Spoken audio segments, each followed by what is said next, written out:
Hola, bienvenidos amigas en No, así no es que empezamos. Ya se me olvidó, ¿tú por no venir? Ay, soy yo, ¿verdad? Dale, vamos. Ok. Hola, bienvenidos amigas en sangre. El podcast donde le contamos historias de crímenes de la vida real. Yo soy Magali. Y yo soy Fulvia. Estamos aquí riéndonos. Ya ni nos acordamos. Ustedes de Fulvia me abandona. Ay, Dios mío. Y entonces a mí se me olvida hasta cómo empezar. A mí también. No, hemos estado aquí hablando porque queremos anunciarles, ¿no? Que vienen unos cambios bastante grandecitos. Bastante. Vamos a tomar también el impasse, como quien dice, para entonces hacer unos pequeños ajustes. Pero mi amiga Magali aquí, ella va a seguir. Bueno, lo que queremos decir es que Fulvia ya no va a estar consistente en el programa. Sí.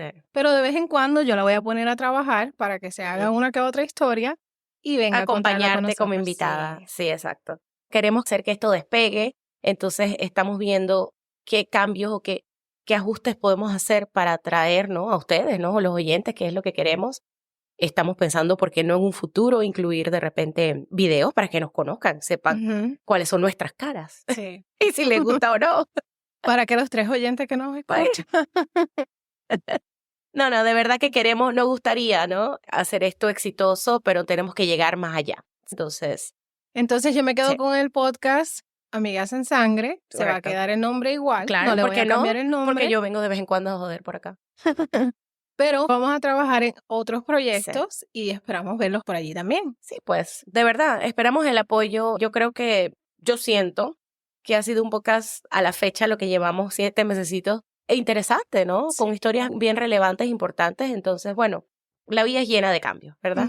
La vida es un constante cambio y evolucionar. Sí. Y si de repente hacemos unos ajustes y podemos darnos cuenta de que llegamos más allá, alcanzamos más audiencia, entonces, ¿por qué no? Sí. Entonces, bueno, queríamos ponerlos al tanto de eso. Y así que se van a tener a mí contando la historia toda la semana. Buenísima. Espero no aburrirlos mucho, pero... Muy buena, buenísima, de verdad que sí. Te felicito porque a mí me encanta. A mí me encantó. Tú vas me a seguir encanta. Escuchando. Claro, ayudarte, ¿no? Sea un download por lo menos. Ay, ríen con nosotros. Para no llorar. No, pero con eso sí. Nos vamos a las historias de hoy. Sí, correcto. Cuidar nuestra salud mental debe ser prioridad. Antes de empezar, queremos advertirles que nuestras historias contienen información gráfica y sensitiva. Por favor, discreción a la hora de escuchar los episodios. Y por fin va a empezar Fulvia, porque coño. Tenía tiempo que no. Bueno, yo les traigo una historia que en verdad está bastante actualmente movida. Es sobre los hermanos Menéndez. Ok. Vamos a echar la historia. Lo voy a echar un poquito diferente porque como está activa, voy a empezar un poquito como atrás para adelante, si les parece bien, ¿ok? Yo la información la pude conseguir en CBS News, biography.com, wikipedia.org y hay 1 millón ahorita, si se ponen a buscar en internet, de videos y demás. Está bien caliente la cosa. Yo quisiera poner como la pregunta al aire o como ¿cómo uno hace o qué sucede cuando las personas que se supone que son las que te deben proteger y amar incondicionalmente son tus propios verdugos, ¿verdad? ¿Cómo se vive con el dolor de saber que tus propios padres te defraudan y en vez de recibir amor y protección, recibes abuso? No sé, es una historia un poco, ahí ya iremos viendo en el camino, pero quería dejar eso al aire porque es una situación difícil, complicada, no es que me estoy poniendo del lado de nadie, no, pero quería dejar eso en el aire, ¿no? Sí. Vamos a empezar, como dije, atrás para adelante. El 20 de agosto de 1989, los hermanos Menéndez asesinaron a tiros a sus padres José y Mary Louise, conocida como Kitty Menéndez, en su mansión de Beverly Hills. Okay. Lyle y Eric tenían 21 y 18 años respectivamente cuando cometieron los asesinatos. Hoy día tienen 56 y 53 años. Y siguen tras las rejas. Pero su caso ha dado un giro importante y podrían quedar en libertad. Wow. Es una posibilidad, sí. Los hermanos fueron arrestados en el año 1990 y han estado encarcelados desde entonces, o sea, la mayoría de su vida. Imagínate. El primer juicio de los hermanos contó con 2 jurados, uno para cada uno. El segundo juicio, que inició en 1995, esta vez sí fue con un solo jurado para ambos hermanos. Desde el primer momento los hermanos alegaron haber sido abusados desde hacía muchos años y que este fue el motivo principal por el que cometieron los crímenes. Que cometieron estos asesinatos porque temían que su padre los matara luego de que ellos lo amenazaran con exponerlo por todos los años de abuso físico, sexual y emocional que habían recibido. En 1996, los hermanos fueron ultimadamente condenados por homicidio en primer grado y sentenciados a cadena perpetua sin posibilidad a libertad condicional. Los hermanos pidieron estar juntos en la cárcel, pero esto les fue negado y no fue sino hasta el año 2018 donde los ubicaron nuevamente por primera vez desde el año 96. ¿Tú te imaginas eso, ese reencuentro? Ese reencuentro de tanto tiempo. O sea, en realidad has vivido más lejos de tu hermano que lo que viviste criado con él. Sí, prácticamente. Porque ya va para más de 3 décadas. Wow. Increíble, ¿no? Al parecer eso fue un encuentro bien emotivo entre ambos. Y bueno, esta fue, en efecto, la primera vez que se veían después de todos estos años. Anteriormente, increíblemente, ellos solo estuvieron comunicándose por correspondencia. Es la única medio de comunicación que mantenían durante todos estos años. Ahora tienen la posibilidad de reunirse para hacer ejercicio, en los tiempos de recreación y durante las comidas. Los hermanos han apelado en múltiples ocasiones sin éxito, todas se han caído. Pero la última petición que hizo su abogado fue luego de que el ex integrante de la banda Menudo, Roy Rosello, hiciera públicas sus declaraciones en donde hablaba del abuso sexual que recibió de parte de José Menéndez en los años 80. Wow. O sea, esto es como un backup a lo que hablaban sus hijos. Que no justifica asesinato, vamos a eso, pero para que me sigan más o menos en la historia. Porque todo tiene su lado, siempre hay 2 versiones. Rosello dice que Menéndez lo drogó y lo violó, y que abusó de él también en una ocasión que el grupo se estaba presentando en el Radio City Music Hall en Nueva York, que lo abusó antes y justo después de la presentación. Además de esto, se encontró una carta en el año 2018 en archivos y documentos familiares en donde Eric le contaba a su primo 8 meses antes de los asesinatos sobre los abusos que recibía por parte de su padre. O sea, en esta carta él decía que él quería evitarlo, que no sabía en qué momento iba a entrar por la puerta, que en la noche no dormía bien, por estar pensando que podía entrar. Qué tristeza esa vida, ¿no? Eso no es vida. La petición incluyó la carta de la que acabo de hablar y una declaración firmada por Rosselló. Yo creo que dije Rosselló antes, pero Rosselló. Sin embargo, les espera una larga lucha para poder ser elegibles a ser reenjuiciados o resentenciados. No sé si esa palabra existe. O sea, como que revisar la sentencia. Existe la que tú quieras decir, porque como mi vocabulario es tan mínimo. Como que dice revisar la sentencia, pues, para ver por los asesinatos. Porque ellos estarían hablando entonces de un asesinato por accidente, o sea, manslaughter, en vez de asesinato en primer grado. Dicen, y que en tal caso ellos ya habrían cumplido, tendrían extra tiempo de haber cumplido lo que les tocaba. ¿Qué me ibas a decir? No, es que como que, pero ellos planearon las cosas y bueno, déjame echarte el cuento, exacto, déjame echarte el cuento, mijita, no te me adelante, vamos ahí poco a poco. Sí, esto es delicado. Okay. Es delicado, pero también medio entendible. Okay. Aunque no, pero sí. Vamos. Ay, no me hagan caso, estoy medio loca. Okay. Pero el abogado insiste en que los hermanos debieron ser condenados, entonces es lo que está diciendo, por asesinato involuntario y no por asesinato en primer grado, como se les hizo. Okay. Pero vamos a empezar con la historia, para que entiendan todo mejor. José Enrique Menéndez nació el 6 de mayo de 1944 en La Habana, Cuba. A los 16 años se vino a vivir a los Estados Unidos. Asistió a la Universidad Southern Illinois y ahí conoció a Mary Louise Kitty Anderson. Se casaron en el año 1963 y se mudaron a Nueva York, en donde José recibió un título como contador de la Universidad de Queens College. Lyle, el primer hijo de la pareja, nació el 10 de enero de 1968 en Nueva York. En ese momento, su mamá Kitty renunció a su trabajo como maestra y se mudaron a New Jersey. La familia se mudó a New Jersey. Y allí entonces nació el segundo hijo llamado Eric Gallen, el 27 de noviembre de 1970. Los hermanos asistían al Princeton Day School. En el verano de 1976, una prima de los muchachos, llamada Diane Vandermolen, fue a pasar con ellos una temporada. Ella dice que en esa visita, Lyle le confesó que había estado siendo abusado sexualmente por su padre. Ella entonces fue a donde su tía Kitty y le dijo lo que Lyle le había confesado, pero dice que Kitty se puso del lado de su esposo y dijo que Lyle estaba mintiendo. ¿Cómo tú haces eso como mamá? ¿Tú de verdad pones en tela de duda lo que tu hijo pueda decir? No. Ay, No. está difícil. En el año 1986, la carrera como ejecutivo de la compañía International Video Entertainment hizo que la familia se mudara a Beverly Hills, California. Al siguiente año, Eric asistió al Beverly Hills High School y Lyle asistía a Princeton University. Ella tenía 2 años de diferencia, sí.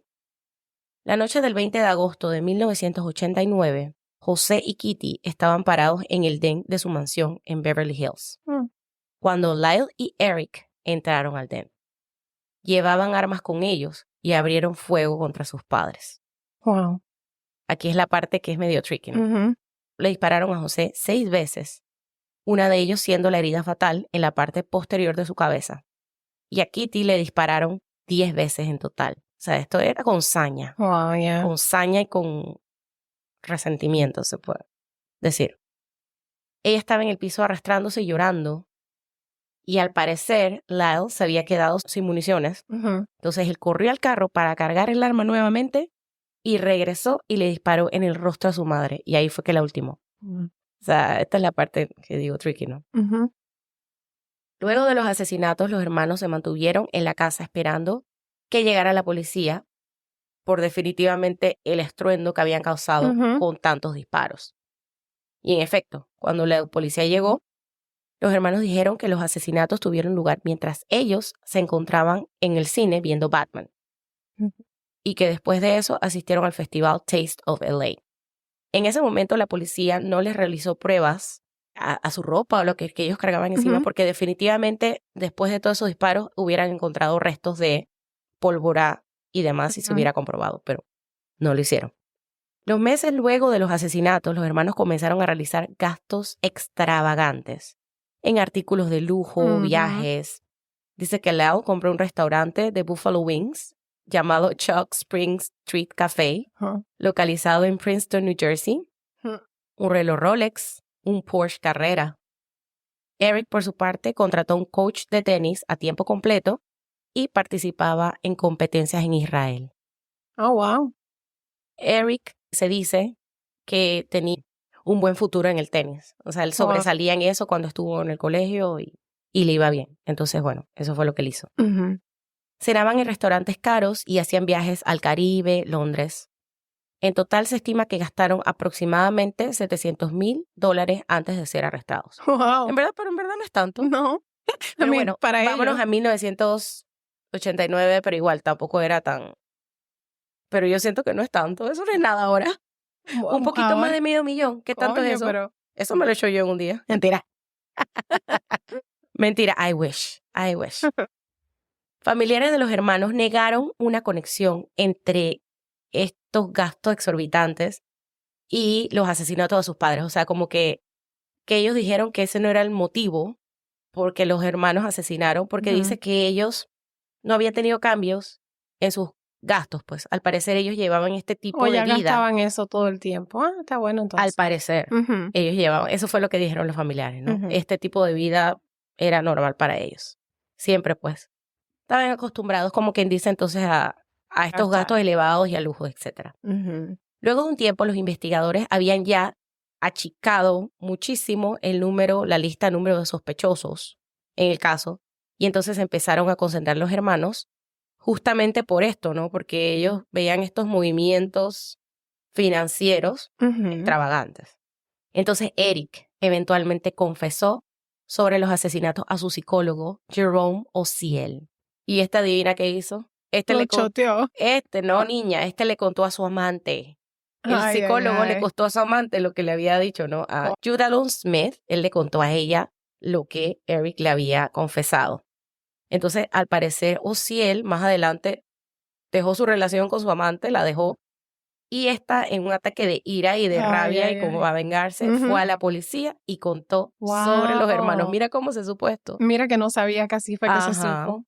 Pero, yo quería saber, tú como psicólogo o como especialista, si tú recibes este tipo de información, tu deber es ir a la policía. Exacto. Entonces, él no ahí es también... oscura ni nada de eso. Exacto. No es como que es bajo confesión, que tú te tienes que mantener secreto. Esto estuvo mal. Yo no sé, en verdad me tendría que averiguar qué pasó con Ociel, con el psicólogo, porque esto es algo grave. Sí.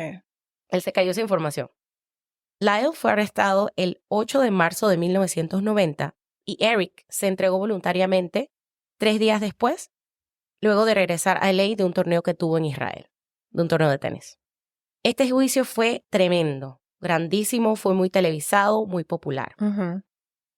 Ellos en el juicio, los hermanos, describieron a su padre como un cruel perfeccionista y pedófilo, y a su madre como una alcahueta, egoísta, mentalmente inestable, alcohólica y drogadicta. O sea, esto... Wow. Sí, porque aquí ves que el abuso era de ambas partes, porque ella hacía la cara de que no veía nada. Exacto, y también al parecer ella dice que ella alentaba al esposo en este comportamiento, o sea, eso es abuso. Wow. Y ella también era violenta hacia los hermanos. O sea, por los dos lados estaba mal la cosa. Estas alegaciones fueron respaldadas entonces por familiares de los hermanos. El primo de ellos, que se llama Andy Cano, quien dijo que siendo un niño, Eric le contó sobre el abuso sexual. Este fue al que se le envió la carta. 8 meses antes de. Este fue el primo al que Eric le envió la carta contándole de todo lo duro que él lo vivía, ¿no? Y imagínate que este primo de él, Andy Cano, se referían a los abusos como masajes de pene. Sí. Qué asco. Qué asco. Así era como que decían que el papá le masajeaba el pene. Ay, no puedo con tanto. Diane van der Molen, recuerda que anteriormente había comentado de ella que era la prima que fue con ellos a quedarse en la casa una temporada, que era otra de las primas. Ella entonces ahí testificó que ella le había contado a Kitty sobre el lado y que ella, lo que dije anteriormente, pues que la había ignorado y que dijo que eso era totalmente falso. Como evidencia física, se mostró fotos de los genitales de Lyle y Eric, que supuestamente habían sido tomadas por su padre cuando estos eran solamente unos niños. Wow. ¿Y por qué mostraron esas fotos? No sé. Sí, tampoco sé cómo habrá sido ese... No tengo idea. Pero bien fuerte, desagradable e incómodo, ¿no? Pero esas fotos estaban como probando algo o simplemente... Supuestamente era evidencia física de que había abuso porque que tiene que haber una foto de tu órganos, de tus genitales. Hecho de estar en la foto. No tiene por qué. No. Eso ya está raro. Entonces, tratando de buscar las pruebas, pues. Los hermanos dijeron que su padre había amenazado con matarlo si no mantenían el abuso en secreto. Y todo esto fue semanas antes del asesinato. Los hermanos dicen que la última confrontación fue en ese momento, antes de los asesinatos, ese 20 de agosto. Y dicen que ellos en ese momento se encontraban en el den con sus padres. Claro, porque ellos habían dicho que estaban viendo películas. Por supuesto, eso no era cierto. Que ellos estaban en el den con sus padres. Y que el papá cerró la puerta del den, lo cual no era usual. Y entonces estos estaban paranoicos y asustados, temiendo ser asesinados por sus padres. Entonces ahí fue donde fueron a buscar sus armas. O sea, esta es la parte, obviamente, que la historia es un poco, porque definitivamente hay premeditación. Sí. Porque tenías que conseguir las armas y todo lo demás. No estoy, obviamente, de acuerdo, porque esa no es la solución, pero también hay que ver cómo una persona que es víctima de abuso por tanto tiempo tiene ese rage. ¿Me entiendes? Entonces es como definitivamente hubo planeación, tenía hazaña, tenía rabia, la cantidad de disparos. El hecho de que a uno se le descargó el arma, tuvo que ir al carro a cargarla nuevamente para regresar y ultimar a su mamá. Eso fue como un resentimiento viejo que no está bien, pero de repente ahí es donde entonces ellos dicen que la condena en tal caso debió haber sido distinta en vez de asesinato en primer grado. Y entonces esa es la parte que están tratando de pelear. Pero es solo por el historial. Sí. Por el historial, pero para mí ellos como quiera entraron, los mataron, regresaron al carro, les tirotearon otra vez. Ellos pudieron haberse entregado justo cuando pasó y decir, mira, hicimos esto porque nos sentimos, estábamos abrumados. Exacto. Sí, mira, y que has dado un punto ahí importante. que después de eso entonces se fueron a despilfarrar el dinero. Ese es un punto también que está en contra de ellos, porque si tú tienes cargo de conciencia y tú, coño, das la cara. Y en el momento en el que él salió de la casa para buscar las otras y regresó, él pudo haber dicho, no, yo no le voy a hacer esto a mi mamá, ¿qué estoy haciendo? Y haber parado todo, pero no, le disparó. Así es, también. Esa parte siento yo también que juega en contra de ellos, porque si tú realmente estás trastornado, vamos a decir, yo creo que lo último que tú piensas es estarte yendo de compras o demás. Tú lo que estás... Porque son medio psicópatas. Es una cosa medio complicada, pero a la vez no, lo que dejé al principio al aire del comentario de que qué triste, ¿no? Nacer en una familia esperando que tu círculo cero, que es el que se supone que debe ser lo que más te quiere en el mundo, entonces recibir abuso. O sea, es una situación mística. Ojo, que no justifica lo que ellos hicieron, para nada, pero debe ser un dolor muy grande que ellos deben tener también, independientemente de todo. No, y al haberle dicho a su mamá y que ella se quedó de brazos cruzados, no hizo nada. Porque entonces sí, de repente, bueno, tengo un padre abusivo, pero mi mamá ella me va a defender y vas donde ella y nada. No. Sí, entonces estás helpless, ¿verdad? En este mundo, porque si tu papá y tu mamá, que son los que te trajeron al mundo, que son las personas que más te aman, supuestamente, ninguno cuenta con ellos, entonces ¿tú qué puedes esperar de la vida? Te cuento que ellos ambos están casados. ¿Oh, sí? Imagínate. Después sí, yo no me pregunto eso cómo funciona, pero al parecer mujeres, digo, porque feos no son. No. Mujeres se enteraron del caso y una empezó como a escribirle. Todavía tienen el dinero para cuando salgan. También. Empezó a escribirle y como que al parecer tuvieron back and forth comunicación y ella lo iba a visitar y bueno, pero entonces explícame cómo es un matrimonio así. Así que ya saben, mi gente, hay esperanza todavía. Pero ellos no tienen derecho a visita conyugal. ¿Oh, no? No, porque cuando cometen este tipo de crímenes, a ellos se les quita ese beneficio. Entonces explícame cómo es esa vida. Bueno. Felices los 4 o los 3. Mentalmente están casados. Ay, no, qué cosa más Y por papeles, y si se mueren, ¿quién recibe el dinero? Pero sí, están casados ambos. Es más, uno llegó a casarse 2 veces. Estuvo casado con una modelo, se divorció y luego con otra. ¿Sí? Imagínate, para que vean. O sea, cuando es para ti, es para ti. Pero mira, han pasado ya más de 30 años, ¿no? Más de lo que su vida que estuvieron fuera de la cárcel. Han pasado dentro de la cárcel. Obviamente ya ellos están totalmente acostumbrados a esa vida y han estudiado y han hecho muchas... Por lo menos han hecho algo mientras han estado presos. Le sacaron provecho a la cárcel. Sí. ¿Se educaron más? Y entonces también, bueno... Te pregunté. Sí. Se educaron, sí. Bueno. Definitivamente vamos a ver qué pasa porque esto es una noticia en desarrollo, como quien dice, porque entonces puede haber un giro. Cabe la posibilidad de que con esta nueva apelación que hizo el abogado de los hermanos, posiblemente se diga, bueno, en realidad entonces está difícil. Yo creo que está difícil. Es que ellos tienen la esperanza de hacer comprobar que ellos vivían bajo abuso con estas declaraciones del chico menudo, pero como bien dices, eso no justifica porque no hay, o sea, la parte del remorse, ¿verdad? Pero creo que solamente no envuelve al chico de menudo, hay otra gente envuelta también en por esa ahora, historia. pero tengo entendido que esa es la única que han utilizado como parte de, como prueba para ellos tener esa prueba adicional para solicitar pues la revisión del caso. Y bueno, en fin, esta fue la historia de los hermanos Menéndez.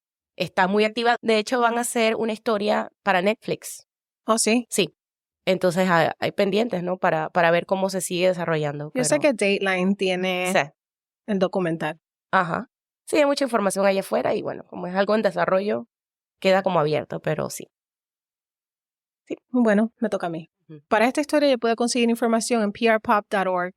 Un artículo escrito por Javier Santiago para la Fundación Nacional para la Cultura Popular.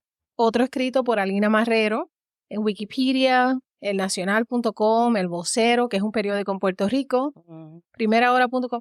Un manjar de fuentes de información, la verdad. ¿Una historia de Puerto Rico? Sí.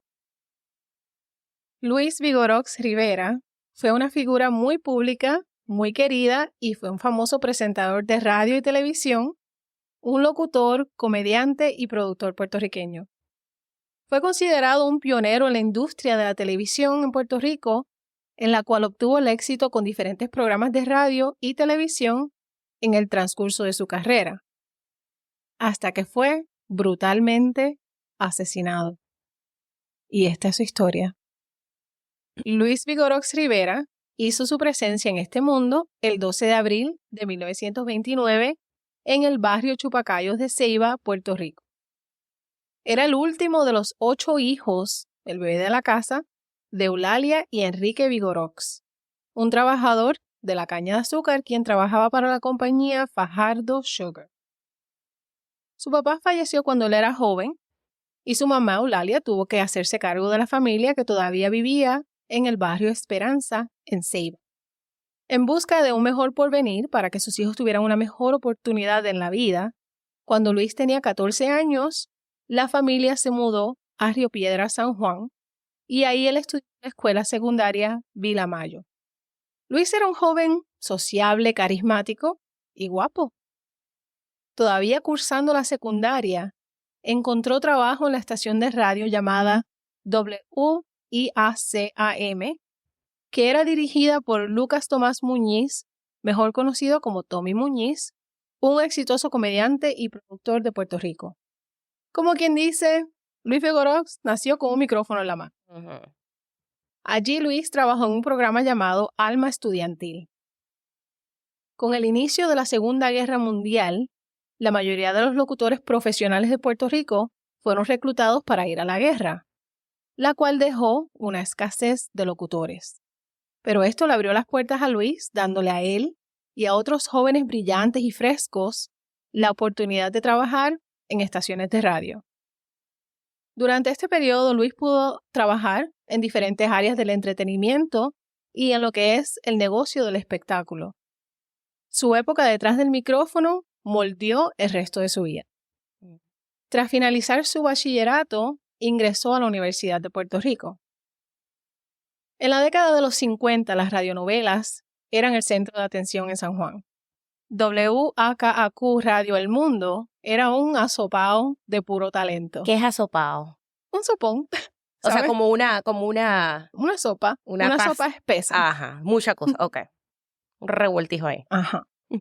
Todos los días, tempranito en la mañana, desde las 8 de la mañana hasta las 6 de la tarde, muchos actores y actrices entretenían a los oyentes con esta interlocución apasionada y romántica que capturó la atención de los puertorriqueños y de otros en la región este donde las transmisiones llegaban claramente. En este tiempo Luis pudo desempeñarse como anfitrión, presentador, comentarista y se convirtió en el portavoz del arroz Sello Rojo en Puerto Rico y para el cual fue portavoz por 30 años. Luis se unió a Ramón Rivero, conocido como Diplo, y José Luis Torregrosa para la comedia El Gran Hotel, que era un programa de comedia la cual tuvo una gran audiencia durante muchos años y en la que Luis continuó trabajando como comediante porque le gustaba mucho la comedia. Entre 1954 y 1955 se unió también al comediante José Miguel Agrelot en un espectáculo de obra teatral que los llevó arrasando hasta muchas comunidades latinoamericanas en los Estados Unidos. Su talento en el espectáculo teatral eventualmente lo llevó a un programa de radio llamado Torito & Company, en honor a Torito, el personaje que Agrelot interpretaba, y Luis, por su parte, interpretó al personaje de Don Toribio. Con la llegada de la televisión a Puerto Rico en 1954, Luis Vigorox comenzó su transición siendo el presentador de un programa llamado El Show Levi's, patrocinado por la empresa del mismo nombre. Y Levi's es una empresa de productos como carnes y vegetales enlatados. Luis luego condujo el programa El Tren de la Alegría, que era una comedia que lo que pude ver y encontrar eran adultos jugando papel de niños en una escuela, y ese programa era transmitido por Telemundo.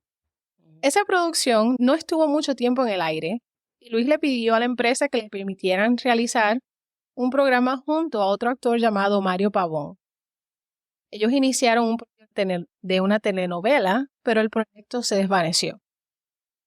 Fue durante este tiempo que Luis conoció a una mujer llamada Lidia Echevarría. Ellos comenzaron a trabajar juntos y Luis se quedó loco con ella, quedó enchulado. Y les cuento un poco de Lidia. Lidia Echevarría Rodríguez nació el 14 de octubre de 1931 en Caguas, Puerto Rico. Su padre fue don Baltasar Echevarría de Veras, un músico saxofonista, y su mamá, doña Julia Rodríguez Ramos, una trabajadora puertorriqueña. Desde muy temprana edad, Lidia Echevarría mostró mucho talento para la actuación. Cuando cursaba el primer grado de escuela elemental, recayó sobre ella declamar el poema de la clase. Y a partir de ese momento fue ella quien siempre recitó los poemas en todas las actividades de la escuela. Así era yo. Sí. Yo me gané trofeos y eso por declamación de poesía. Mira, es que por eso de ahí es que viene entonces, porque tú hablas muy bonito. Sí. De la escuela Valdoriotti en San Juan, la joven se trasladó a Estados Unidos para estudiar en Immaculate Conception Convent en Lodi, Nueva Jersey. Las estudiantes eran niñas polacas y también las monjas, pero Lidia fue la primera puertorriqueña en ser admitida allí. Aprendió polaco, latín, francés, italiano y portugués. ¡Wow! Tremendo. Oh.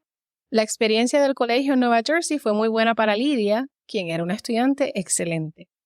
Ella llegó a ser la presidenta de la clase y aunque no recibió ni una sola visita cuando estaba ahí en la escuela, la pasó muy bien. Ese mundo llegó a su punto final una vez todas las estudiantes se convirtieron en novicias y ya no podían compartir con ellas de la misma manera.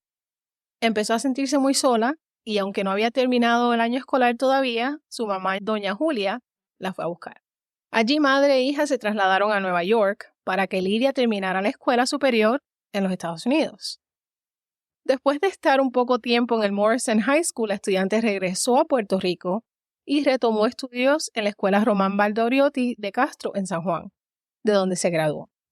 Luego conoció y se casó con Alberto Cruz y en 1952 nació su primer hijo, Luis Alberto Cruz Echevarría, y ella estaba súper contenta. Y regresamos a la historia de Luis.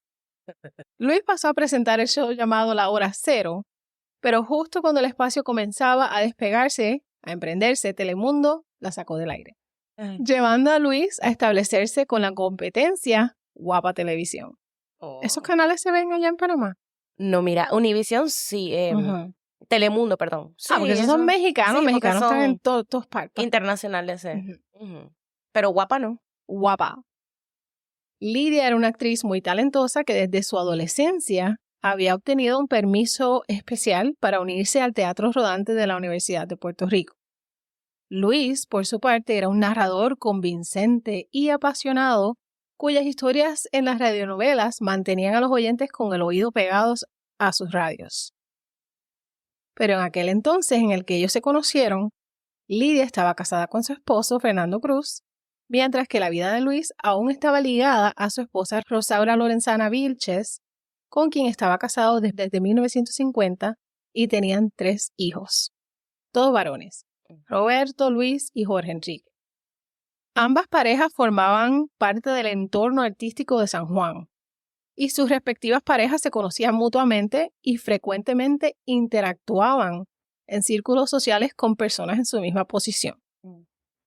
Sin embargo, en 1956, Lidia terminó su matrimonio con la esperanza de casarse con Luis, pero él todavía estaba casado con Rosaura. Rosaura, que ya se había enterado de la infidelidad de Luis y estaba harta con la pegadera de cuernos, lo demandó por adulterio y se divorciaron. Ya ahí los dos libres para hacer lo que le diera la gana. El 10 de febrero de 1960, Lidia Echevarría y Luis Vigorox se casaron y comenzaron a trabajar juntos en televisión, participando en varios programas que fueron muy exitosos. En 1962, la tragedia golpeó a la familia cuando el hijo del primer matrimonio de Luis, Jorge Enrique, falleció de leucemia. Por el trabajo, Luis y Lidia esperaron 4 años para tener hijos y juntos tuvieron 2 hijas, Vanessa y Glenda Liz, quienes también eventualmente se hicieron conocidas en el medio artístico. Entonces, Luis se había trasladado a Guapa TV motivado por la posibilidad de trabajar con el actor Mario Pavón para crear un espacio de melodramas. Manuel G. Piñeira les escribió entonces una obra llamada La Cruz de Mamá Dolores, que que la protagonizaron Lidia Echevarría y Mona Martí. El actor principal fue un exiliado que acababa de llegar de Cuba, de nombre Carlos Alberto Badía, pero ese proyecto no prosperó por el hecho de que contrataron un talento extranjero. El egoísmo de los puertorriqueños le picotearon el programa y el proyecto se disolvió también. Pero Luis, quien no se daba por vencido tan fácilmente, continuó adelante cuando él y Lidia Echevarría comenzaron a presentar el programa La Hora Cero. El programa de farándula presentaba muchos cantantes y artistas locales e internacionales como Marco Antonio Muñiz, José Feliciano, Celia Cruz. Oye, eran grandes. Ajá, y eran artistas bien reconocidos. Sí. Y eso que estaban empezando. Exacto, mira, ¿viste? En 1970, Luis Vigorox también desarrolló un programa distinto de juegos llamado Sube Nene Sube, el cual era presentado por él mismo y este programa se convirtió en uno de los programas más vistos en la historia de la televisión puertorriqueña. Mira tú. Este era un programa familiar y era de un juego en el que engrasaban un tubo, el participante trataba de subir mientras que el público lo animaba y si llegaba hasta arriba se podía ganar juegos de sala, televisión, como Don Francisco más o menos. Yo me acuerdo de un juego así que se llamaba El Palo Encebado. El Palo Encebado, pues, casi lo mismo. Sí. El programa era transmitido desde Plaza Las Américas, que es un mall en Atorrey, en Puerto Rico. Cuando yo vivía en Puerto Rico, era el mall más grande que teníamos. Y lo continúa haciendo. Mira. Y Google me ayudó a encontrar que ese es el centro comercial más grande del Caribe y el segundo más grande de Latinoamérica. Wow. Con más de 300 tiendas y con 1.900.000 pies cuadrados o 180.000 metros cuadrados, con el más grande siendo, adivina qué, Allbrook Mall en Panamá. Ah, mira, wow, qué casualidad. Bueno, quiero ir al de Puerto Rico, llévame cuando vayamos juntas. Sí, quiero conocer todo. Debido a este éxito, Guapa TV le pidió al Vigorox que produjera más juegos para presentar los fines de semana y él creó otro programa llamado Pa' arriba, papi, pa' arriba, que era un variante de Sube Nene Sube y otro más que él había hecho, Dale en domingo. En este tiempo, la Comisión Federal prohibió los anuncios de cigarrillo, las carreras de caballo desde el hipódromo y las carreras de patines de roller derby en la televisión. Y esto le dio paso para nuevas oportunidades a Vigorox para crear estos juegos y programas que le gustaban mucho a la gente. Con estas presentaciones, la familia Vigorox se convirtió en una de las familias más famosas y queridas de Puerto Rico. Ellos daban la imagen de ser una pareja perfecta en la televisión boricua. Algunos incluso se referían a la pareja Vigorox Echevarría como los Lucy y Desi de Puerto Rico, Lucille Ball y Desi Arnaz, como de I Love Lucy, en referencia al matrimonio de los comediantes. Mientras producían y presentaban todos esos programas al mismo tiempo, la familia Vigorox abrió un estudio al que llamaron Estudio CBC y tomaron la transmisión y presentación de algo que yo sé que vas a saber. El maratón de la MDA junto a Jerry Lewis en Puerto Rico. El maratón de la distrofia muscular. ¿No llegó hasta allá a Panamá? No recuerdo. ¿Qué año fue eso? Bueno, yo recuerdo, él murió en 1983, pero yo recuerdo que yo creciendo esos programas estaban todo el día en la televisión. No, mira que no me acuerdo. Puede que sí, pero yo a veces las cosas se me olvidan. Eso era todo el día en todos los canales tratando de recolectar dinero para la distrofia muscular. Wow. Que es muy bueno, pero uno como niño no entiende por qué está ese programa ahí todo el día. ¿Cuál es el fin de él? Más tarde, Vigorox se trasladó al Canal 11, que en ese entonces era llamado la Red Pérez Perry, y compró el Teatro Nuevo San Juan, desde donde comenzó a transmitir su nuevo programa. Esta vez, ese programa no fue tan exitoso y pronto Vigorox se encontró fuera del aire. Con esto llegaron los problemas financieros, se apretaron los bolsillos y ¿qué pasó? El matrimonio comenzó a tener problemas. Así es. ¿Cómo es que tú dices? Porque con dinero baila el mono. Por la plata baila el mono. Pero no, igual, tú sabes que en las relaciones cuando hay problemas económicos, todo tipo de problemas tambalea todo. En 1973, Nidia Castillo, una joven modelo, se unió al equipo de trabajo. Y que, bueno, hasta ahí llegó con la modelo. Y rápido se ganó la confianza y el cariño de la familia. Sí. Luis y Lidia se convirtieron prácticamente en sus mentores. Nidia hasta llegó a quedarse a dormir en la casa de la familia y sus hijas Vanessa y Glendaliz la adoraban porque ella era una muchacha joven también. Lidia, su esposa, no tenía idea de que a la mujer que había recibido con brazos abiertos en su casa terminaría traicionando. Por supuesto. Chicas, no metan mujeres a la casa. Y hombres igual, porque esto pasa por ambas partes. Oye, y cuidado también, por ejemplo, bueno, pasa más en nuestros países, ¿no? Las domésticas. También hay que tener por cuidado. Eso yo no tengo neni ni nada de eso para el carajo, Como dice una amiga, no, yo me consigo una bien viejita y bien acabadita. Eso le digo yo también. Si consigues una ayuda que está bien viejita y bien acabadita, porque o sea, terminan quitando los maridos o las esposas. Sí. Bueno, las esposas no en este caso porque son mujeres, pero en fin, eso. Y como va la historia, en 1976, Luis comenzó un romance secreto con Nidia. Tremendo.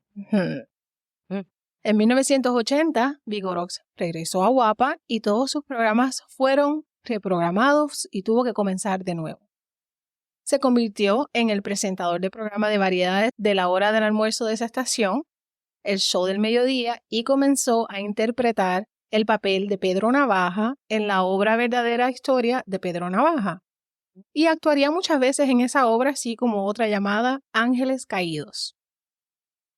También regresó a la radio con un programa llamado Buenos Días Puerto Rico en la estación de radio WBMJAM Radio Rock y trabajó por un corto tiempo como reportero de televisión para Noticentro 4. Mira todo lo que este hombre está haciendo y yo ahogándome en un podcast. De verdad. No, sí, entonces ¿cómo empieza también de cero? Pero es que no sé qué será.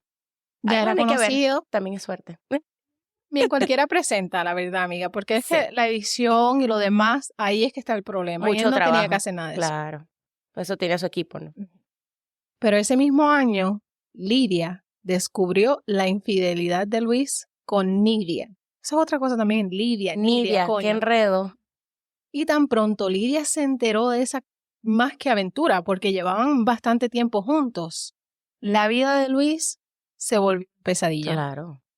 Al final, sus problemas personales causaron mucha tensión en su vida tanto personal como profesional, y en 1979, su empresa de producción CBC se fue a la quiebra, sacando al aire todos los defectos del matrimonio que aparentaba ser perfecto ante todo el país.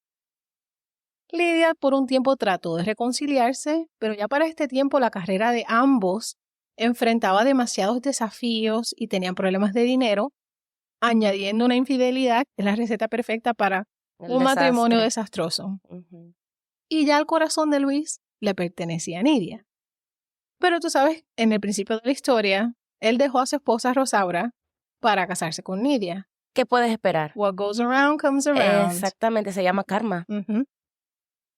La relación se deterioró aún más y en 1981, Lidia y Luis se separaron después de que Lidia presentara una demanda por intento de asesinato contra Luis, acusándolo de intentar atropellarlo. Oye, este bochinche está buenísimo.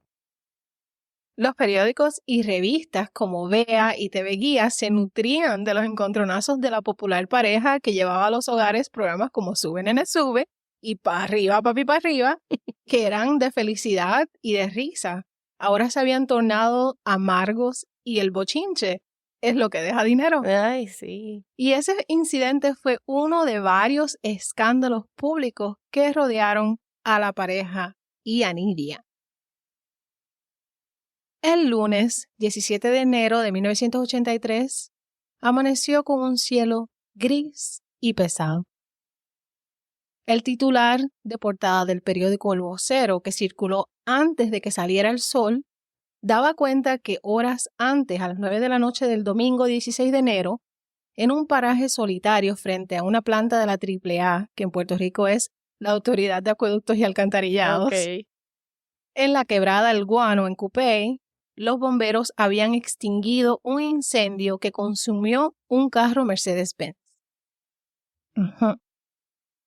Esto preocupó mucho a los compañeros de trabajo de Luis, cuando su Mercedes-Benz fue encontrado con un cuerpo calcinado en su interior. Oh.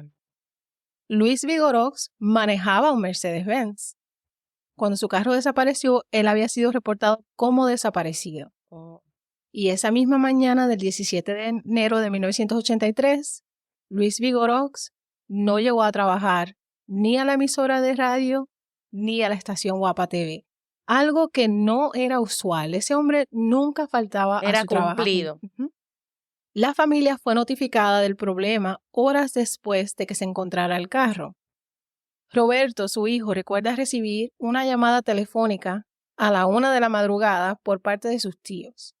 Recuerda ir a la central de policía y que le mostraran algunas de sus pertenencias personales para ver si las reconocía. Ya él había deducido la situación por las expresiones en las caras de los policías de que algo andaba mal. Y por supuesto que al inicio de la investigación se supo que era el carro de Luis Vigorox, pero no se estaba seguro si el cuerpo de él era cadáver, aunque existía la sospecha. Mientras tanto, su compañero de trabajos esperaban que él llegara a la emisora y volver a escuchar su voz. Pero Luis nunca llegó a la emisora, y las sospechas de sus compañeros y de sus seres queridos se hacían cada vez más claras. Y el miércoles 19 de enero de 1983, el patólogo forense Rafael Criado confirmó que los restos calcinados eran aquellos de Luis Vigorox. En enero de 1983, Puerto Rico quedó sumido en un profundo duelo y tristeza. Cientos de personas siguieron el féretro hasta el cementerio de Isla Verde.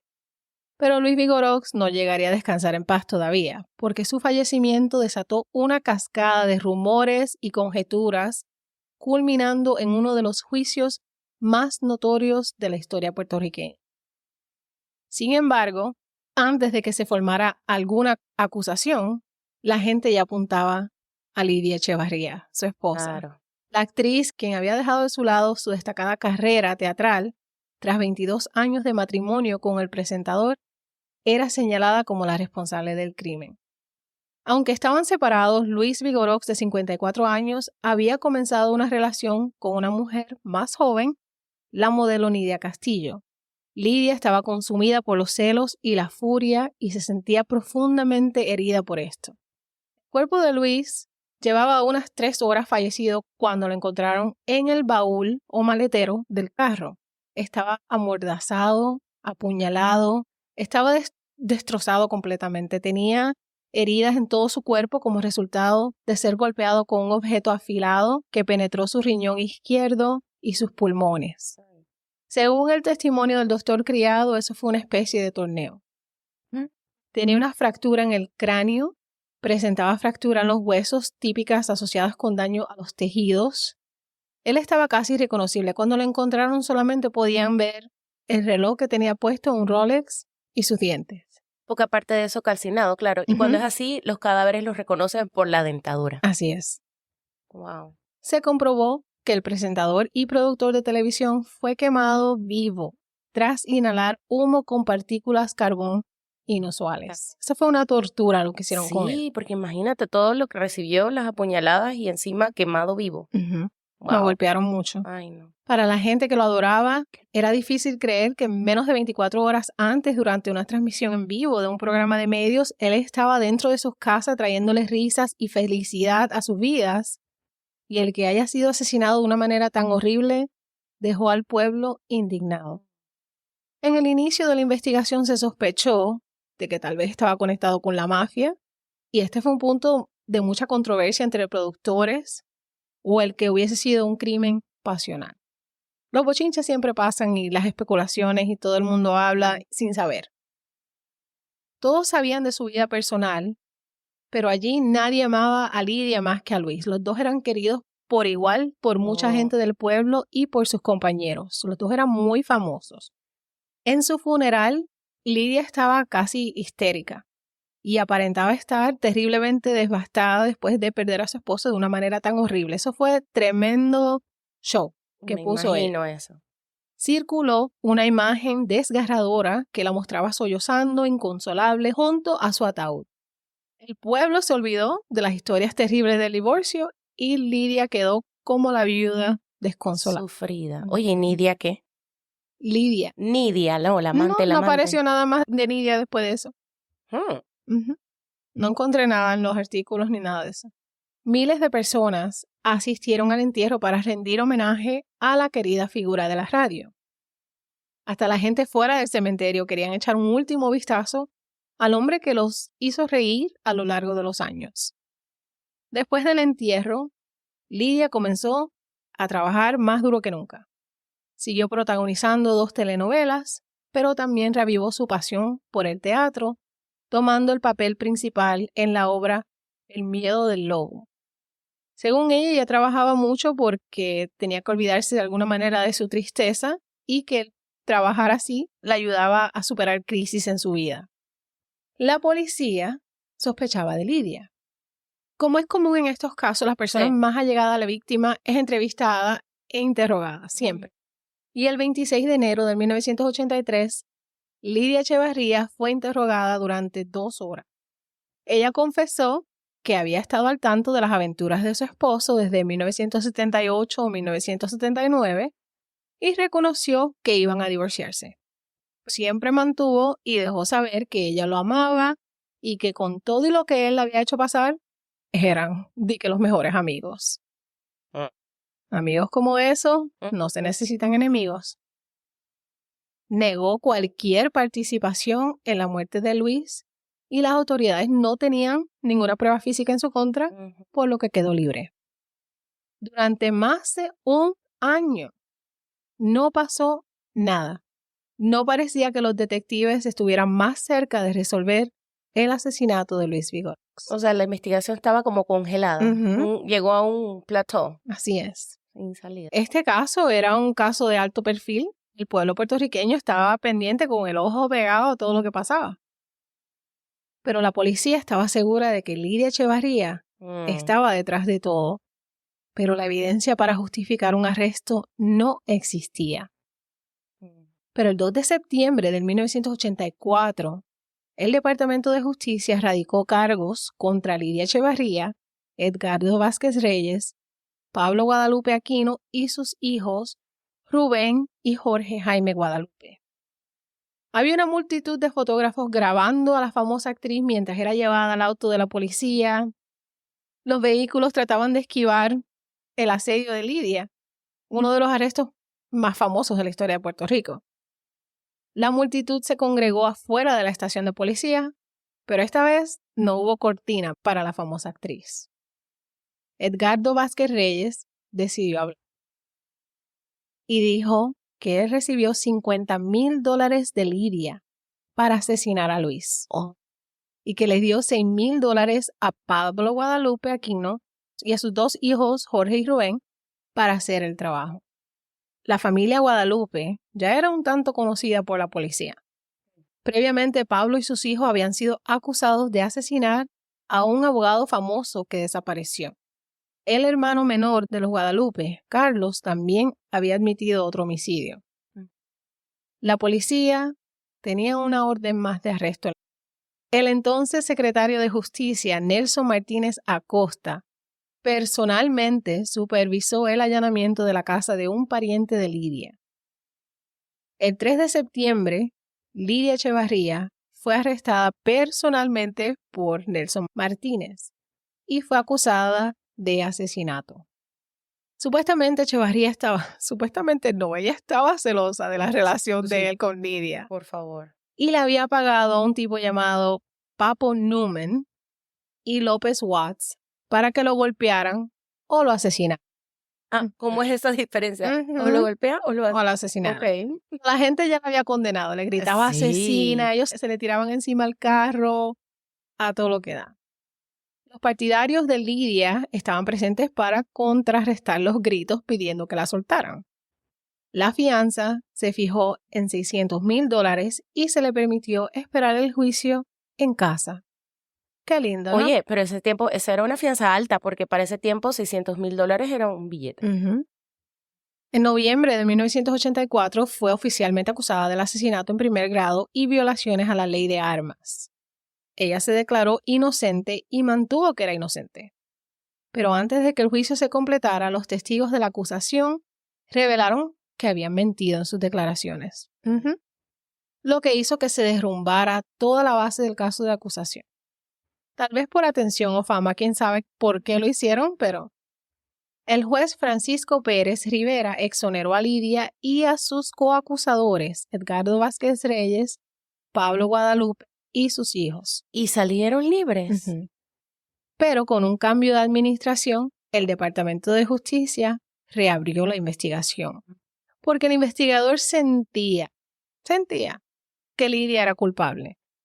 Luis había iniciado los trámites para el divorcio, pero Lidia estaba decidida a pelear con un ñigato, no sé por qué, porque si a mí un hombre no me quiere, que se vaya a pelear, que se vaya con la otra.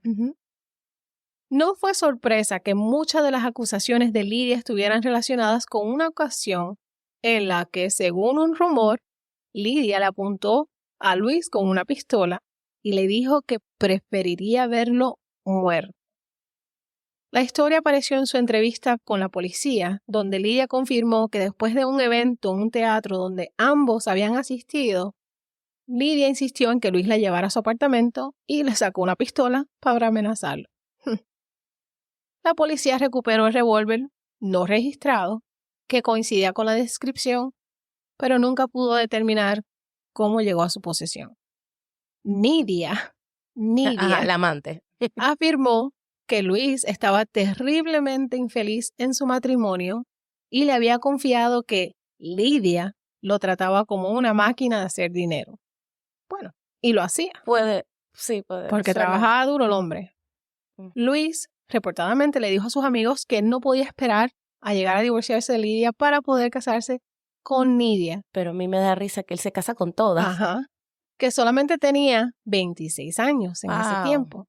Al final murió antes de que su divorcio de Lidia se finalizara en la vida y en la muerte. Ella era de él y de nadie más. Literal. Y ya. La ama de llaves de Lidia dijo que un hombre se presentó como David y llegó al apartamento de Lidia el 13 de enero de 1983 y recogió un sobre 4 días antes del asesinato. Supuestamente David tuvo una conversación muy discreta con Lidia durante unos 15 o 20 minutos y se fue. Le dijo algo sobre un supuesto contrato para el comediante favorito de Puerto Rico. Cuando el testigo le preguntó, porque esto fue en la nueva investigación, cuando el testigo le preguntó a Papo por qué Lidia Echevarría mató a Luis, Papo afirmó que ella preferiría verlo muerto que divorciarse de él. Tan pronto como la policía pudo establecer que Papo era conocido de Lidia, él fue arrestado. Papo Newman confesó el asesinato y dijo que les contaría todo a la policía en cambio de inmunidad contra el enjuiciamiento. Y los detectives, desesperados por cerrar el caso, la acusación aceptó. Newman confirmó lo que la policía sospechaba desde el principio y dijo que Lidia lo había contratado para terminar con la vida de su esposo, pero no solo a él. También quería que liquidaran a Nidia Castillo. Del camino, claro. Ella era venganza. Era venganza. Según Newman, Lidia se acercó a él en 1982 con la propuesta y que para él encontrar a la persona adecuada para ejecutar su deseo se tardó más de 6 meses en encontrar a un hombre adecuado para el trabajo. Finalmente se decidió por el mecánico quien era adicto a las drogas, David López, que era conocido como el Dominicano. Lidia alegadamente le pagaría $2,500 para secuestrar y o matar a Luis Bigotes. Lo que exactamente se solicitó ha sido un motivo de controversia en el transcurso de la investigación. Según Papo Newman, Lidia le informó que había organizado una reunión entre ella y Luis y ambos abogados para la noche del 17 de enero. Se iban a encontrar en el Condominium Call Central en Atorrey con el propósito de atar cabos sueltos de la relación pertenecientes al divorcio esa noche. Con la reunión en progreso, Newman y López esperaron a que Luis Vigorox saliera de la reunión. Su abogado salió del edificio a las 7:40 de la noche. Él estaba velándolos desde su automóvil y los siguió mientras siguió. Luis se detuvo en la oficina de su abogado para dejarlo y siguió su camino solo hacia la casa de Nidia. pero nunca llegó allí. En un cruce en la autopista Trujillo Alto Express, Papo Newman se metió en el asiento de pasajero del Mercedes con Luis con una llave que le había proporcionado Lydia. Pero espérate, ¿en qué momento pasó eso si iba en camino? ¿Se tuvo que haber parado algo en el expreso? Y se le metieron al carro. Ay, no sé. No entendí. Bueno, hay cosas siempre que quedan medio... Ok. La cosa es que se lo metieron al carro. Okay. López lo siguió en otro automóvil, un Mazda azul, y lo obligaron a que manejara a un área solitaria llamada Los Guanos en Coupé, a unos 15 minutos de distancia. Ya allí en Los Guanos obligaron a Luis a salir de su automóvil, donde comenzó un ataque con un pico de hielo y un hacha. Empujaron a Luis, ya que ya estaba gravemente herido, y lo metieron al baúl de su carro para dejarlo morir. Pero se acordaron algo que Lydia les había pedido sacar, un maletín del baúl del carro de Luis, y lo abrieron. Luis, quien todavía estaba vivo, le agarró el brazo. Y ahí mismo Newman lo golpeó en la cabeza con una llave esa de llanta de hierro, encontró en el mismo carro y lo dejó inconsciente. Newman cerró el baúl y se fue de la escena. Fueron a ver a alguien y pidieron prestado un tanque portátil de gasolina y lo llenaron y regresaron a donde estaba Luis. Newman prendió fuego al carro y huyó con Luis aún inconsciente pero vivo en el baúl. Lo dejaron morir de la manera más horrenda y menos de una hora después el auto de Luis fue descubierto. Newman estaba arrepentido de lo que hizo y culpaba sus acciones a la adicción a la droga. La policía estaba feliz de acusar a la cabeza y organizadora detrás del asesinato, Lydia Echevarría, y otra vez la arrestaron por el asesinato de su esposo. Y una vez más fue acusada de conspiración, secuestro y quema de bienes asegurados. Hubo numerosos altibajos judiciales. El juicio contra Lydia finalmente comenzó el 21 de enero de 1986. El juicio contra Lydia Echevarría y David López fue uno de los casos más sensacionales en la historia de Puerto Rico debido al estatus de celebridad de la víctima y los acusados. Fue un drama de la vida real. Había multitudes de presentados reunidos fuera del Centro Judicial de San Juan, esperando vislumbrar a los acusados. Debido a la amplia cobertura mediática del caso, se decidió aislar a los miembros del jurado y fueron llevados a un hotel donde no tenían acceso a la televisión ni a periódicos y no tuvieron tampoco contacto con el exterior en absoluto. Pero esto se hizo un mes después de la primera fecha del juicio. Y la defensa solicitó una disolución del jurado, pero se les negó. Y estas son cosas que hoy día no se dejan pasar tan fácilmente. Eso de que el policía, primero que nada, sintió que ella era culpable, que el jurado fue comprometido, ¿no? Tú tienes que tener pruebas, evidencia y causa probable, y el jurado tiene que estar neutral. Total. Eso no se deja pasar así tan fácilmente en estos tiempos. El testigo estrella de la acusación, Papo Newman, testificó el 20 de marzo de 1986 y repitió su versión sobre la misma conspiración y él mismo para matar a Luis y a su amante. Y habló de los problemas que enfrentaba la pareja Vigorox durante su proceso de divorcio. El 2 de mayo de 1986, después de deliberar durante 8 horas, el jurado regresó con un voto de 9-3. Y Lydia fue encontrada culpable de ordenar el secuestro y asesinato de su esposo de más de 20 años. Fue condenada a cumplir 208 años de manera consecutiva por el crimen y fue enviada a una prisión de mujeres en Vega Alta, Puerto Rico. Los hermanos Vigorox, por supuesto que le dieron la espalda a su madrastra. Claro. Ni modo. Ella fue arrestada. Vanessa, su media hermana, se mantuvo firme al lado de su mamá. El pueblo estaba dividido y Lydia Echevarría obtuvo lo que merecía y nunca debería ser liberada. Mientras que otros pedían clemencia apoyando a la estrella de novela hasta el final. David López rechazó aceptar la oferta de inmunidad. Fue absuelto del cargo de asesinato en primer grado, pero condenado por conspiración y secuestro por su parte en el crimen. López fue sentenciado a 114 años en prisión pero solo cumplió 15 años. Nunca pasó un día en prisión y aunque encendió la chispa que llevó a la muerte de Vigorox, vivió el resto de su vida como un hombre libre. No encontré nada de por qué pasó esas esto. Cosas, ¿no? Increíble, eso solo se ven. En noviembre del 2019, el cuerpo descompuesto de 71 años de David López fue encontrado en su apartamento en el barrio de París, en San Juan. Murió debido a causas naturales. En 1991, Lidia apeló su condena y en su apelación se afirmó que Papo nunca fue un testigo creíble. Era un estafador conocido con una reputación criminal. Su evidencia, que fue la base del caso de la acusación, nunca debió haber sido aceptada en la corte. También se afirmó que debido a todos los medios, Lidia no recibió un juicio justo. Su apelación fue negada y la decisión del jurado fue confirmada. Sin embargo, no resultó en una sentencia de cadena perpetua. Después de cumplir solo 11 años, en diciembre de 1999, el gobernador en ese tiempo, Pedro Rosselló, conmutó su sentencia y la liberó bajo arresto domiciliario. No, esto es el colmo. Oye, Rosselló, ¿ese estará ligado? Bueno, porque estos chicos de menú eran puertorriqueños, sí, puede no ser. sé. Qué casualidad. Podría salir de su casa durante el día siempre y cuando estuviera en casa antes de su toque de Eso queda. es sinvergüenzura.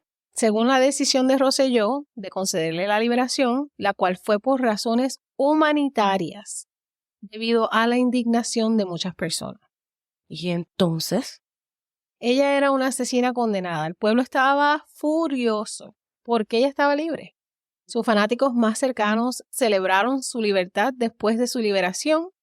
Lidia se dirigió a los medios y dijo, y cito, «Pido perdón al pueblo de Puerto Rico e incluso a mis críticos por todo lo que han pasado. Lo que no puedo hacer es declararme culpable de algo que no hice». Para este tiempo, el hijo, Roberto Vigorox, era miembro de la Cámara de Representantes y dijo que ella era una persona que ella no ha mostrado ningún remordimiento ni rehabilitación. Fue liberada, supuestamente por problemas de salud. Ella no sufría ningunos problemas crónicos. Dijo también que poner en la calle a una asesina condenada, ¿por qué la van a dejar salir? Si era porque es más famosa que otros asesinos y tiene más amigos. ¿Qué tipo de mensaje envía eso a los puertorriqueños? Muchos creían que la polémica liberación anticipada fue un acto de venganza del gobernador contra Roberto Vigorox debido a sus diferencias políticas. Roberto fue informado de que su madrastra iba a ser liberada en enero y estaba dispuesto a detenerlo. Sin embargo, el día del anuncio, Roberto estaba en un vuelo hacia América. Pensó que tendría tiempo para impugnar la decisión, pero fue liberada mientras estaba en el avión, sin darle tiempo para tomar medidas legales. Los supuestos problemas de salud de Lidia no la detuvieron para volver a encender su carrera. Encima. En el 2001, actuó y presentó una obra inspirada en mujeres en prisión. La obra se realizó dentro de la prisión donde pasó sus 11 años como un homenaje a su tiempo tras las rejas. Cuando los reporteros le preguntaron sobre su salud, dijo que tenía algunos problemas de rodilla, pero se sentía muy bien. Hijo de madre. Esto dejó al gobernador de Puerto Rico con los cachetes colorados, avergonzado, y muy bien porque la verdad que fue la peor gestión. Fue demasiado indulgente en su decisión de conmutar su sentencia. Gestión. Y él anteriormente había dicho que no mostraría clemencia a traficantes de drogas o delincuentes de crímenes violentos. ¿Qué te pasó, Rosselló? A lo largo de los años, Lidia ha estado involucrada en varios programas de televisión, ya sea como actriz o productora. La única limitación es su toque de queda, que establece que debe estar en la casa a las 8 de la noche todas las noches. Solicitó que se extendiera su toque de queda hasta la 1 de la mañana para poder hacer presentaciones nocturnas, pero fue rechazado. Esto es el colmo del descaro ya. Descarada, una descarada. Descaradísima. En julio del 2008, la tragedia volvió a golpear con la muerte de la hija de Lidia y Luis, Glenda Liz Vigorox, en Glendale, Arizona. Glenda Lees siguió los pasos de sus padres y se convirtió en actriz. Vivía en Glendale con su esposo de unos meses llamado Paul Haggard.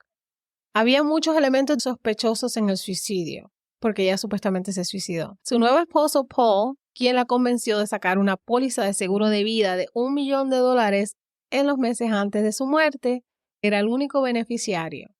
Paul dijo que ella lo besó antes de entrar en el cuarto y dispararse en la sien. Supuestamente ella cubrió todo el suelo con toallas para no hacer un reguero cuando se disparara. Su nota de suicidio declaraba que si sobrevivía de alguna manera, no deberían intentar salvar. Cuando su hermana Vanessa llegó a su casa, Paul había empacado todas las pertenencias de Glenda Lees, y si uno no sabía que estaba casada, ni cuenta se daba porque no había señales de ella. Tan pronto falleció. Qué raro eso, sí. Lydia, su mamá, también dijo haber hablado con Glenda Lees por teléfono la noche anterior y que no hubo indicación de que estuviera deprimida, sino que le pareció todo lo contrario. Ella sintió que Glenda Lees sonaba animada y feliz. Pero en Arizona creen que Glenda Lees terminó con su propia vida y no ha habido más investigación. Qué karma, ¿no? Revolviendo. Ay, no. Terrible. Sobre Lydia Echevarría, ella nunca ha admitido nada, nunca ha pedido perdón, nunca ha mostrado remordimiento alguno por su papel en el asesinato de su esposo. Si acaso, el asesinato le dio notoriedad, lo cual fue excelente para su carrera. Roberto Vigorós, uno de los hijos, dijo que jamás la perdonaría el haberle quitado a su padre. Y Luisito Vigorós, quien pasó a convertirse en un famoso productor y presentador como su padre, se niega a hablar absolutamente sobre el caso. Solo ha dicho que no la perdona. Claro. Roberto afirma que Lydia todavía está por ahí como si nada hubiera pasado y mucho menos que ella fue quien lo mandó a matar. ¿Cuántos años tiene Lydia ahora? 95, creo. Wow. Si no me equivoco, vi. Luis Vigorós quería divorciarse de Lydia, así que ella lo borró del papel que él jugaba en su vida, así como si fuera un personaje en una obra de teatro. Pero aquellos que amaban a Luis el día que murió, sus vidas se convirtieron en una tragedia, desplegada en un escenario público para que el mundo entero lo viera. Y esta, mi gente, fue la historia de parte de la vida y muerte de Luis Vigorós. Wow. Y que en paz descanse, mi compatriota. Esta historia es bien interesante, pero lo que digo es, de nuevo, ¿no? Las fallas de justicia. Las fallas grandes en... Y a veces los policías se apresuran tanto por la presión del público. Por tener a alguien que agarran y hacen cualquier cosa. Eso es verdad. Triste, triste. Y lo de la hija también, qué cosa más rara. Totalmente. Y mira, si alguien no te quiere, déjalo ir. Si de más hombres hay en el mundo, de más mujeres hay en el mundo, no vale la pena estar peleando por hombres. Mendigar amor, no, eso no se hace. Para nada. Para nada. Así es. Y la próxima semana le vamos a estar presentando la historia de Fulvia sola, en la que le dice hasta luego. Así es. Y nos vemos entonces. Se me cuidan todos.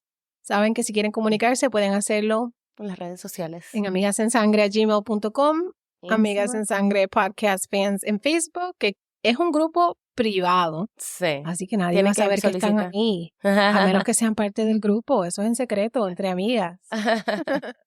Nos vemos entonces. Cuídense. Les queremos mucho. Gracias por darnos su apoyo siempre. Sí. Amigas en Sangre. Bye, bye. Bye.